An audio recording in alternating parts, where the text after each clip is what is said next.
Alam niyo ba yung pakiramdam na kahit anong mangyari, buong buhay mo talagang ito yung pinapangarap mo?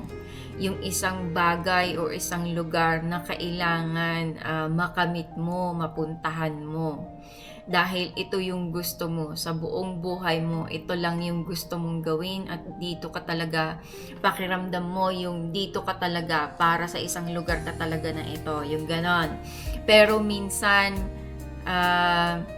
yung tipong narating mo na siya, nakuha mo na siya, napuntahan mo na siya, na-experience mo na siya, maiko-compare mo dun sa nung nangangarap ka pa lang. Hindi pala siya ganun kasaya, hindi pala siya ganun kadali. At saka hindi na siya yung ini-expect mo dati nung nangangarap ka pa lang. Marami sa atin ipinaglaban talaga yung gusto nila na marating ang Canada. Pero hindi lahat ng pangarap ay may happy ending. Alam mo yun. May mga dahilan na kung bakit ang ibang mga Pilipino sa atin na nandito na sa Canada ay bumabalik pa rin sa Pilipinas. Hindi dahil mahina sila, hindi dahil sumuko na sila sa pangarap nila, pero dahil minsan may mga bagay talaga na hindi natin inaasahan na dumating o darating sa buhay natin along the way. May mga bagay na nakasakit sa atin, may mga bagay na talagang napagod na lang talaga tayo bandang huli. Umuwi ka na lang at pinili mo na lang na bumalik sa Pilipinas para makapiling ang iyong mga mahal sa buhay at iyong mga pamilya. Yan po ang ating episode for today.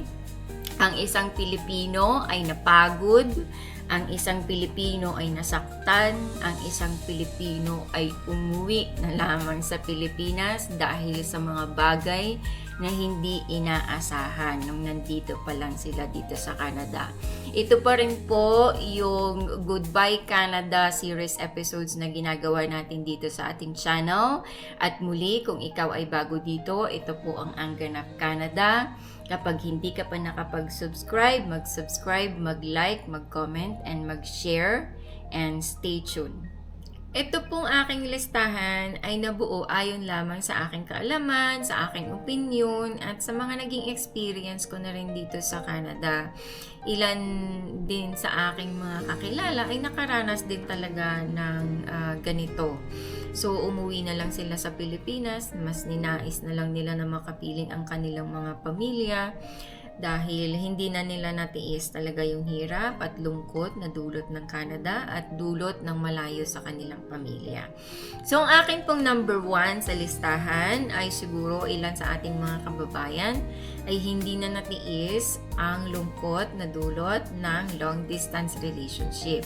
Marami po yan sa atin dito sa Canada ay nakaranas ng ganyan. Lalong-lalo na applicable ito sa may mga pamilya na may naiwan sila sa Pilipinas. So, yung mga anak mo, yung asawa mo iniiwan sa Pilipinas at ikaw naman ay nandito nakipagsapalaran dito sa Canada.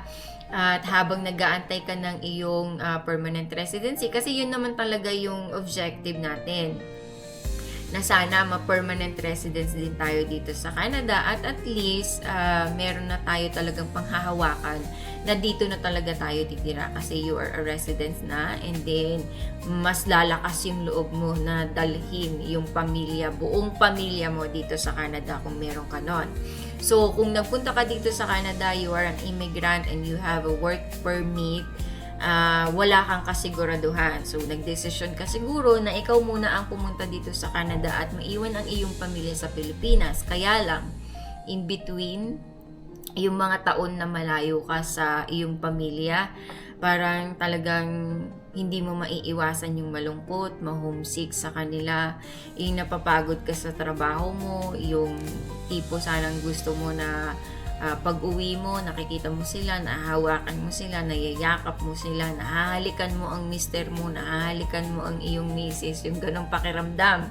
So, yung iba talagang napapagod na lang at nagdi-decide na lang na umuwi sa Pilipinas kasi napapatanong na lang sila, worth it pa ba na na malayo ako sa aking mga pamilya sa Pilipinas? Worth it ba ba na antayin ko ang aking permanent residency na ang tagal-tagal?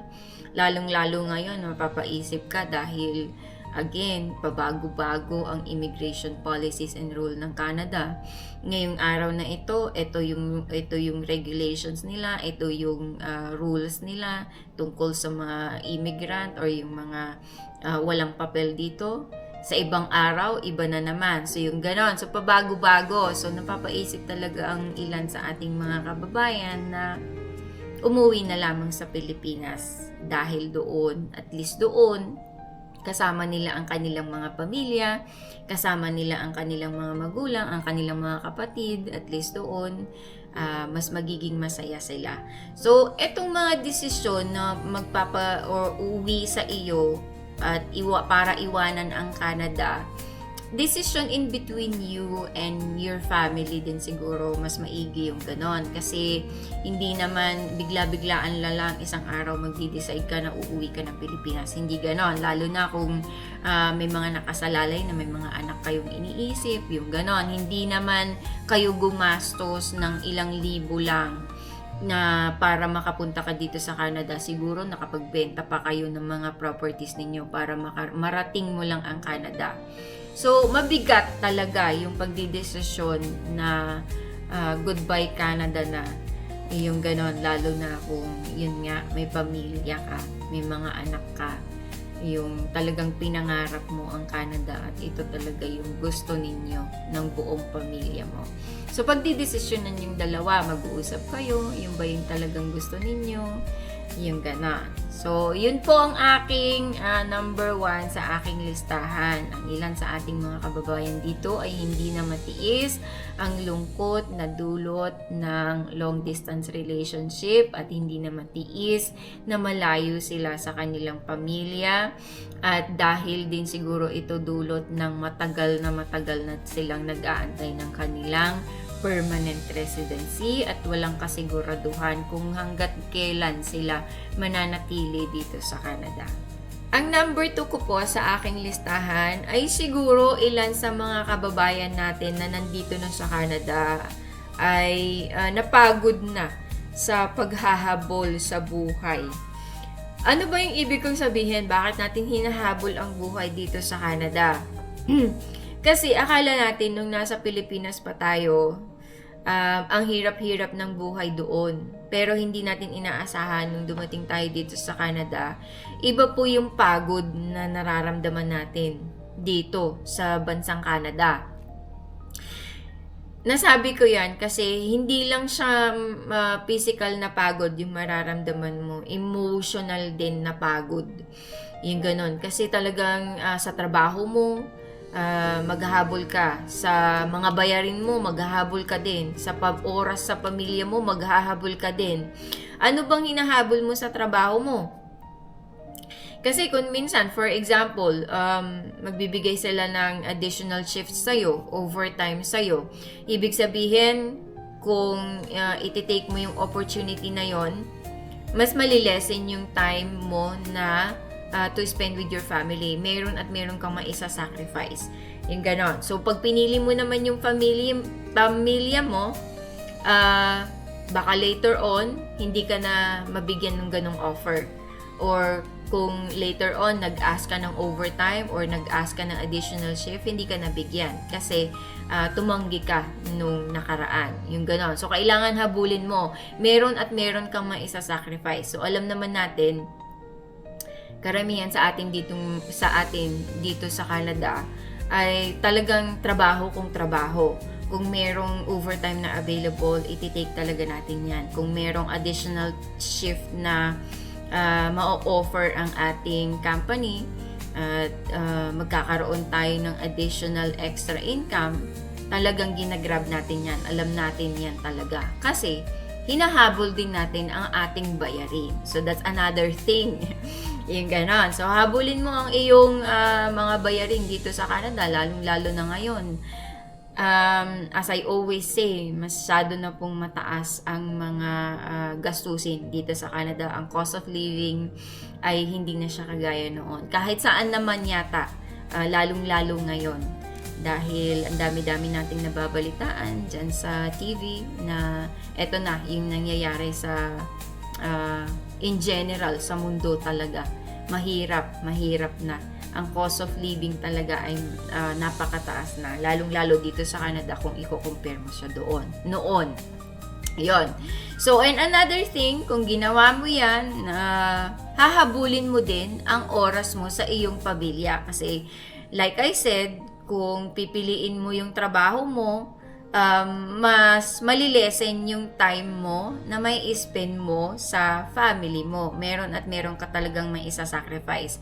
So, hahabulin mo din yung oras mo para sa iyong pamilya. So, ang hirap, 'di ba? Kailangan talaga meron tayong tinatawag na life-work balance dito sa Canada. Kasi kung wala tayo noon, kung hindi natin kayang i-balance 'yon, talagang mahirap. Meron talaga tayong may isa-sacrifice, and then in the end, talagang merong isa sa atin hindi na masaya. Yung ganon. So, yun yung iniiwasan natin. Yung ilan sa mga kababayan natin na nakaranas nito, hindi talaga nila na-survive at hindi talaga sila nagkaroon or nakagawa ng paraan para mabalanse yung work-life balance nila. Na umuwi na lang sila sa Pilipinas, nagpaalam na lang sila dito sa Canada kasi napagod na talaga sila. Ang number 3 ko po sa aking listahan ay papaano kung ang asawa mo ay hindi na masaya dito sa Canada. Isa sa inyo hindi na masaya, yung ganon. So, yung pareho kayo na pinangarap ang Canada, ito yung lugar na gusto nyo mapuntahan, ito yung lugar na gusto nyo mapagtrabahuhan, dito nyo gustong palakihin ang inyong mga anak, gusto nyo dito sila mag-aral at makatapos ng pag-aaral nila. Pero, nung nakarating kayo dito sa Canada, isa sa inyo ay nagbago na yung isip. Hindi na ito yung pinapangarap nila. Yung ganon, hindi na siya masaya. Kasi meron po talagang ganyan. Nakakadagdag dyan yung mga dahilan na nahihirapan silang mag-adjust, nahihirapan silang mag-adapt dito sa bagong bansa na tinitirahan ninyo. Dahil talagang it's very the opposite culture ng Pilipinas. Etong Canada, Western culture, ibang-iba po talaga. At idagdag mo pa yung siguro nahihirapan din siya na maghanap ng trabaho. Yung tipong ang isa sa inyo ay pumasok na sa trabaho, yung mga anak ay pumasok na rin sa school, ikaw na lang ang natitira sa bahay ninyo, tapos hanap ka ng trabaho pero walang tumatawag sa'yo, wala kang pinupuntahang mga interview, yung gano'n, hindi effective yung resume mo at yung mga technique ng pag-a-apply mo hindi effective. So parang talagang nalulungkot ka, buryong na buryong ka na, bored ka na, wala kang ibang nakakausap na tao, wala kang ibang nakikita, kundi yung 4 na sulok ng bahay ninyo, ganon. So, nagbabago talaga yung isip ng isang tao sa isang lugar. Yung gusto niya na lang umuwi sa Pilipinas, ayaw niya na dito sa Canada. Yung ganon. Yun yung dulot minsan ng hindi ninyo pagkakaintindihan. Tapos, yun yung nagiging mitya ng pag-aaway ninyong mag-asawa dahil ang dami nyo nang isinacrifice. Siguro, yung pag-migrate ninyo, pagpunta nyo dito sa Canada, hindi naman maliit na pera lang yun. Siguro, nakapag-benta din kayo ng properties ninyo. Yung ganyan, kasi yun na talaga yung ginusto ninyo, dito na kayo sa Canada, pero sa kasawiang palad talaga, ang isa sa inyo ay nagbago ang isip, gusto nang bumalik. So, nag-aaway kayo, nag-argue na kayo, at papaano kung naapektuhan na pati yung mga anak ninyo at gusto na rin umuwi sa Pilipinas. Yan po yung number 4. Yung mga anak naman ang naapektuhan dahil sa pag-aaway ninyong mag-asawa. Yung ganon. So, mas nanaisin nyo ba na tumira dito sa Canada at talagang isa-sacrifice ninyo yung nararamdaman ng isa sa inyo? Kung kayo pong mga manunood, ano po sa palagay ninyo? Mag-i-stay ba kayo dito? Itatry pa din ninyo na talagang gawin yung lahat ng abot ng makakaya ninyo para maging masaya kayo pareho. Yung aking pong number 5 sa listahan, I think kailangan ko po ng tulong ninyo para sagutin po ito kasi mahirap po itong sagutin. Number 5, papaano kung yung mga magulang ninyo ay kinailangan kayong umuwi ng Pilipinas? Lalong-lalo na kung ikaw ay solong anak, nag-abroad ka at naiwan mo ang iyong mga magulang sa Pilipinas. Tapos, you're also hoping na one day magkaroon ka ng permanent residency or better yet, maging citizen ka dito sa Canada. At madala mo din ang iyong mga magulang dito, lalong-lalo na kung senior na sila. Magiging beneficial yun para sa pagpapagamot nila kung meron silang mga nararamdaman. Alam naman natin na libre yung mga ganyan dito sa Canada. Pero papaano kung in between dun sa pag-aantay mo ay nagkasakit ang isa sa kanila na ospital at kinailangan kang bumalik sa Pilipinas at kinailangan mo silang alagaan? Papaano po? Ano ang inyong mga gagawin? Kayo pong mga nanonood na magpapaalam Canada ba kayo? Or mag-i-stay kayo dito sa Canada? Aantayin ninyo ang iyong paging permanent residence dito at yung iyong mga magulang sa Pilipinas ay kuha na lamang kayo ng mag-aalaga sa kanila, siguro yung mga kamag-anak ninyo, or mag-hire na lang kayo ng nurse para mag-alaga sa kanila, or ipasok ninyo siguro sa home for the aged. Pero yung mga suggestion na ito ay hindi rin ito tipid, mas magastos siya.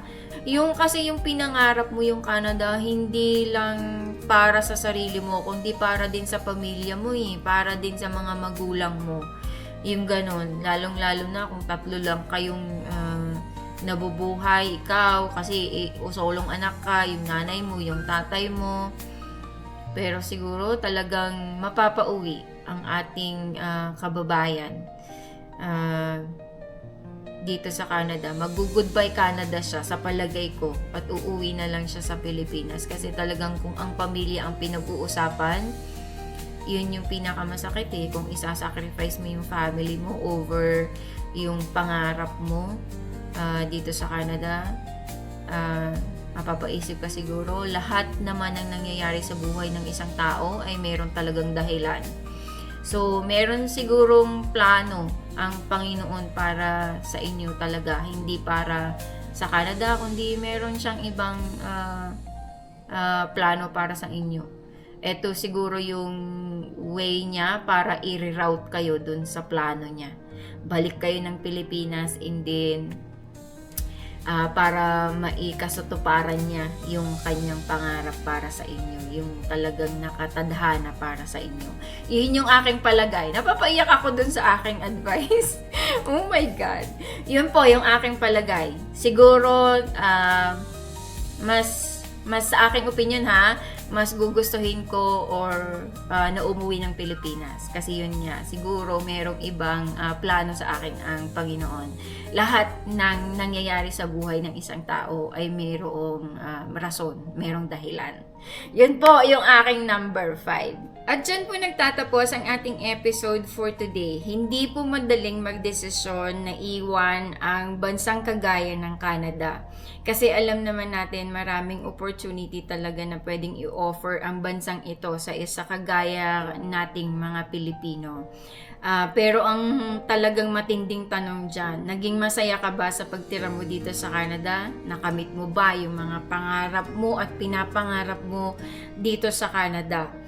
Hindi lang naman po ito tungkol dun sa maraming pera na maiipon natin. Hindi naman ito tungkol dun sa karangyaan at tagumpay na pwede nating makamit sa pagtira natin dito. At hindi rin ito tungkol dun sa kung saang bansa ka nakatira. Tungkol po ito sa kung ano ang bubuo sa'yo bilang tao. At kung ikaw ay nagdaan or merong mga suliranin sa buhay na ganito, kagaya nitong kwento natin, ay gusto ko rin po sana na i-share ninyo ang inyong mga kwento sa comment section. Baka meron tayong mga kababayan na matulungan dyan na nagde-decide kung uuwi ba or mag-i-stay dito sa Canada. Baka makarelate sila sa inyong mga kwento. At kung gusto niyo po ng marami pang mga episode na ganito, i-comment po ninyo dyan sa comment section. At huwag niyo na rin pong kalimutang mag-subscribe, mag-share, and mag-like na rin po kayo ng ating mga video. And I think that's it for now. Magandang umaga po sa inyong lahat, and until the next episode, maraming salamat po sa inyo. Bye-bye!